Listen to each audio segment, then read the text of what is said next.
Hi, welcome everyone. I'm Melissa Goodstein. I'm the president of NYACP, and I'm thrilled to continue my series, Collaborative Chats. And today we're joined by Teresa Ombres. Teresa is a collaborative attorney, has been a member, almost a founding member of NYACP. You've been a member for a really long time. You've been a Yes. board member. You've been involved in so many different ways with our organization, and thank you for that. And I'm so thrilled to speak with you today and learn a little bit and to chat with you. Thank you, Melissa. So Teresa, when did you join NYCP? Because I don't know, you've been around since I've been around. I mean, it seems like forever. So I was part of the first group of 14 that was trained Oh in New my York God. City in 2001. I took, yeah, right after 9/11. We were trained right after 9/11 with Chip Rose in the city. Wow. Well, before it was the NYACP, of course. Yeah, Um, okay. And I So was you, really excited to come to collaborative because I had practiced law, matrimonial, and not liked it, and then was just going to mediate, and then thought these skills should be brought to the real world, and collaborative kind of filled that gap. that's amazing. So you're one of the Yeah. founders. That's always nice to chat with those that were part of the, from the ground up, really helping Mm-hmm. instrumental in getting the process into New York and developed. So tell me about your family, Teresa. Where did you grow up? I grew up in Croton on the Hudson. Oh, really? Yes, it's kind of weird that then I ended up on Long Island. It's usually the other Um, way around. I know. We usually progress, no offense. It's where my husband, he and his family were in Bayside. And I was happy to be in the city. So I thought that was cool. But I loved Croton. It was my memories of it are kind of idyllic.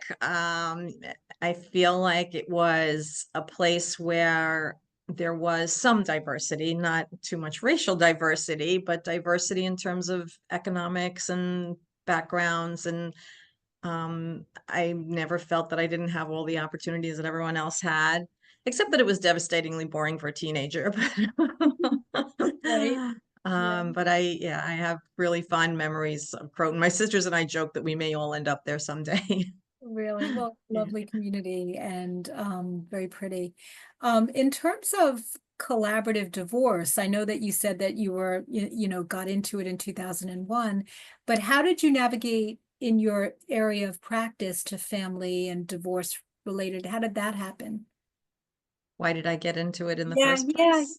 yeah. So my parents had a terrible divorce when I was 24. Oh, wow. My mother said my marriage would never last. Wow. I've been married for 47 years. Oh my So God. I guess it lasted so far. Oh, my And my parents, there was really nothing to fight at over, but they were very bitter. They were both bitter. And they really set up a scenario where we could only talk to one of them at a time. If I was talking to my God. mother, my father would be mad at me. And they did that to all four. I have three siblings, three younger sisters, Oh, and it was the same for all of us. And it was horrible. And they were also, and this is sad but true, they were also the kind of people that neither one of them ever did anything wrong. And so they didn't learn, and they went on to have identically miserable second marriages, which is funny and really? not funny. Yeah. But I really did think there had to be a better way. I only ever wanted to do family law. And I was, when I found mediation, it was truly a light bulb moment when I sat in this room and I said, "Oh, I'm a mediator. That's what I am." So I love the work. I still love the work. As you know, we're always doing more education and trying to do it deeper and better. And it's amazing. It's amazing. That's great that you were able Yeah. to find your way and your passion Mm. to and Mm-hmm. coming Mm-hmm. that personal experience really informs the work, your approach to the work because you've seen what that Yeah. could look like in a more acrimonious, non-cooperative Yeah. way. Right. And, Right. yeah. Right. And as a 24-year-old experiencing that, you always think of children of divorce, but you are a child of divorce. You're still the child.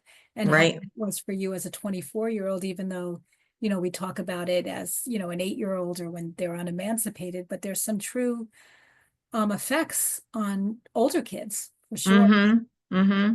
I think, I mean, part of it was that everybody took sides. Mhm. And we lost as kids or as young adults, we lost relationships with cousins and aunts and Oh, uncles. It was really terrible. It was really terrible. There was so much fallout from that. Yeah, I know there are groups called Adult Children of Divorce. right. Yeah. Family Kind has one. Yeah, it's my sisters and I talk about it, so Yeah. we kind of get some of it out. So when you entered into this field, were there role models that kind of helped you kind of find your way in this profession? Hmm. I guess not until I got to mediation, I would say. Yeah. Yeah. Yeah. Which was in my 40s, my mid 40s, Wow.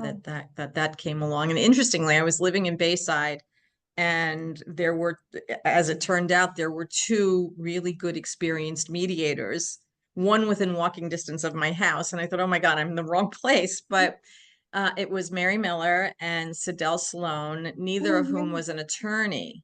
So they Yeah. both helped me a lot and helped Oh, me build wow. my practice and sent me cases that they didn't want or cases that they couldn't Oh, wow. take. Yeah, it was just Adele was, yeah, she passed away. She was, didn't she? yes. Yeah, she was Yeah. really involved in the New York State Council of Divorce Mediation, one of the Yeah. founding.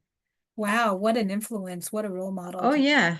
oh my And God. Mary Miller, I still see she lives out in Oregon now, but whenever she comes in, we have dinner and I That's see her amazing. and that was, yeah, yeah, That's yeah. In amazing. fact, when I started, she was the chair of the continuing ed committee of the Family and Divorce Mediation Council. Wow.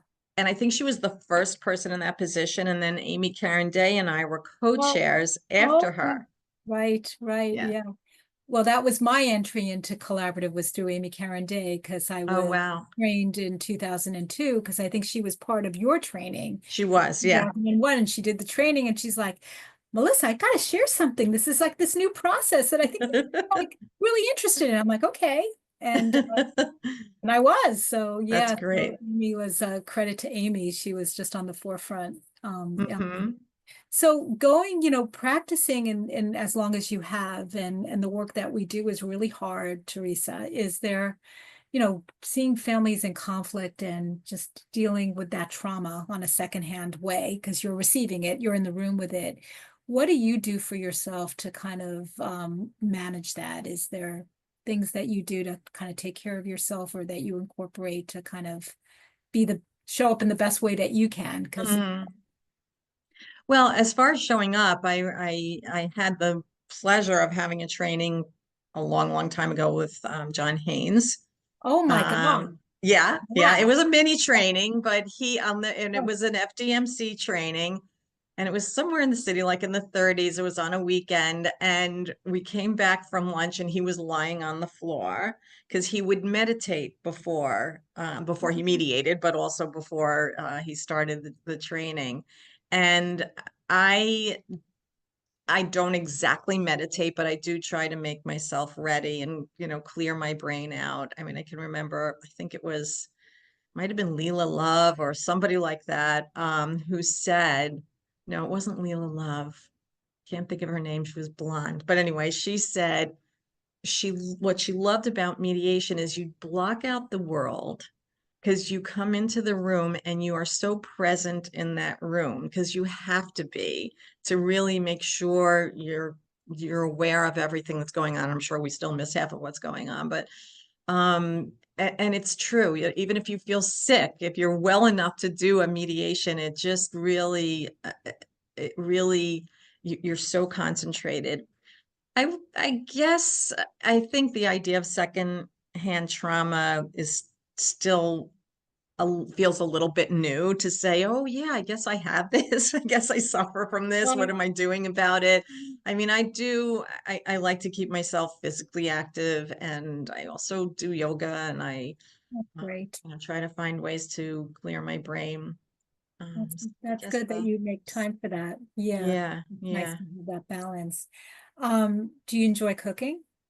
I love cooking. Oh, you do? Well, I what's your can remember, I can remember the day that that I realized I liked cooking. what, So what was my, that day?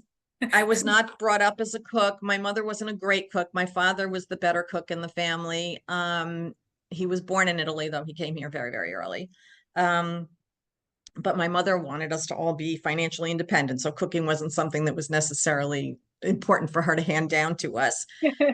So when I started, it was my kind of with my husband saying, call my mother and get this recipe. But I have a daughter, Allie, and I will never forget one day after school, we were cooking. And I remember standing in the kitchen and saying, oh, I like doing this because I like doing it with her. She's always loved it. She's amazing. Like I'm good at following recipes, but she's just a natural. She comes into the kitchen and you just feel very safe and she's amazing. It's just her thing. But since then, I would say I love it. I live near an organic farm and I just love getting the produce and making whatever, you make from what you just picked up at the farm. And um, it's a joy. It's a joy for me. It So really you have is. a signature dish that people like that you like making? Well, I would say my granddaughter has her two favorites. One is bolognese Okay. and the other is carbonara. Okay. All right. Do, I mean, I've made some wild things. We have one that we do on New Year's Day, which is, oh my gosh, it's some famous chef. It's a pork dish, but it takes like days to make, between the brining and everything, and it's oh, it's it's it's um, fantastic. That's a really good one. Um, but I like a lot of different things. all right. Well, maybe you'll share the bolognese recipe with us. I'm doing like a It's bolognese. Lydia Bastianich's recipe. Oh, So but it's your own. You've made it your own, right? You put your own spin on it, right? yep, And yep. you do it with love and Mm-hmm. tastes a lot better that way, right? Mm-hmm. Oh, okay. Well, I that do have another. I will tell you, and I'll give you another recipe because it's great. I got this one day. Has to be like in the 90s. I was in a little butcher shop in Little Neck, and the owner was at the front. He looked at me and he said, "Are you Italian?" I said, "Well, my maiden name is Gorgonzola." uh, And he said, "Come in the back." Well, I didn't know what was going to be in the what? back. Well, there was a stove. Yeah. And he was cooking this sauce and he said, this is going to be the best recipe you ever got. I think it appears in some menus as, now I'm not even going to remember what it is, but I'll tell you what it is. It's canned tomatoes, onions, and prosciutto. Oh, okay. And you can make it in, the time it takes to boil the water. Wow. And it's really, really good. We call it prosciutto sauce, but I think it's called something else in some other places. Okay. So All that's right. a Well, good maybe one.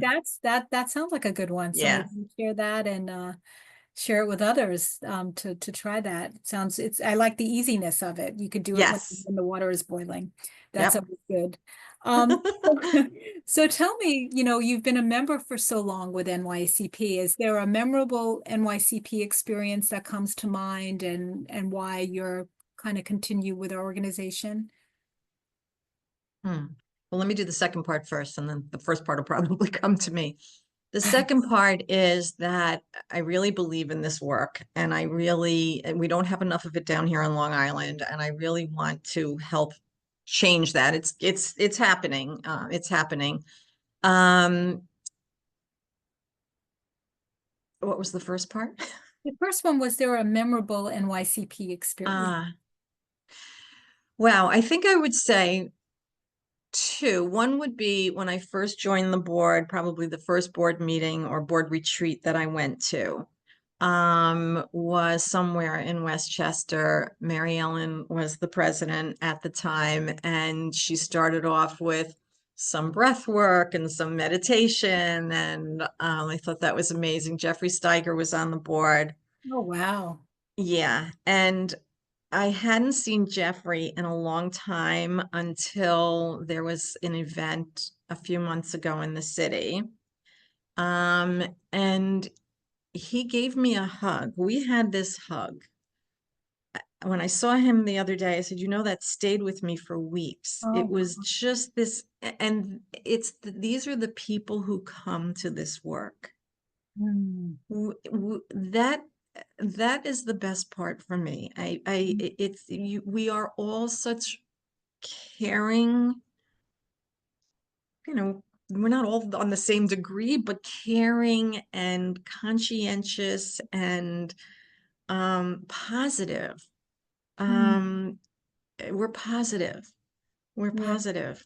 I had an experience yesterday with like a bureaucrat, and she said, "This is fixable." And I said, "That's my line."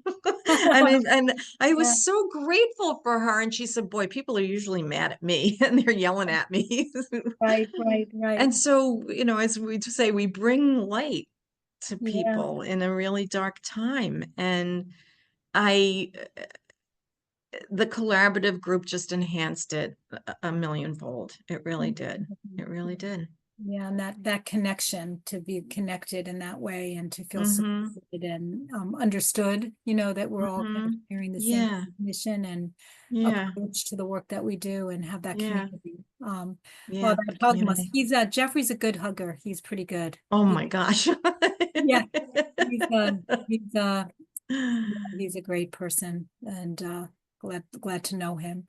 Yeah. In terms of how I like to kind of end this conversation or this chat is, where do you hope to be in 10 years and where do you hope collaborative practice to be? Hmm. So, I'm 72 years old. Wow, goals. You look amazing. Okay, you're I young. just You are such a young spirit. I just re 72. just renewed Amazing. my office lease for 4 years. Okay, so you're not going anywhere. Yeah. I'm not going anywhere. I mean, I say, as long as my brain doesn't crap out, I will continue to do this work. Maybe not at this level of busyness, but certainly, I want to stay involved. I would hope, my God, I hope that more and more people get drawn to this work. And I mean, we have such a great roster of professionals. And I just hope we can help more people. People don't understand that we really can help them go through this process in a better way, and just to really get those numbers up. Yeah. Um, I Yeah. mean, I know we're all busy enough, we're Yeah. all good. It's Right. not just for our own selves, it's really just to spread it out more. Yeah, it is. It's very healing, good work that we're doing. We're light workers, as Mickey McQuaid, Exactly. I love and that. it's helping families heal, that are Hmm. um well, this was such a pleasure, Teresa. Thank you, Great Melissa. to chat with you. Where do people find you, other than the NYCP site? Do you have like a website? My husband was in marketing, so I had one of the first lawyer websites, but My God. um, Great. these days most of my referrals are word of mouth, which is such an honor. Yeah. But yeah, I have the Provorce website and the Divorce Lab website, but they both kind of could be updated. But that's how they find you, or Yeah, NYCP. yeah, yeah, yeah, All yeah. right. Well, terrific. Well, thank you, thank you, Thank thank you, you for Melissa. your time. This was a pleasure, and getting to know you and connect with you on a deeper level was just have a lot of gratitude and appreciate it. Thank you. Me too. And thank you for your great work as the president of the NYACP. Bye. You lead You by were an passion. inspiration. You really Oh, were. well, thank you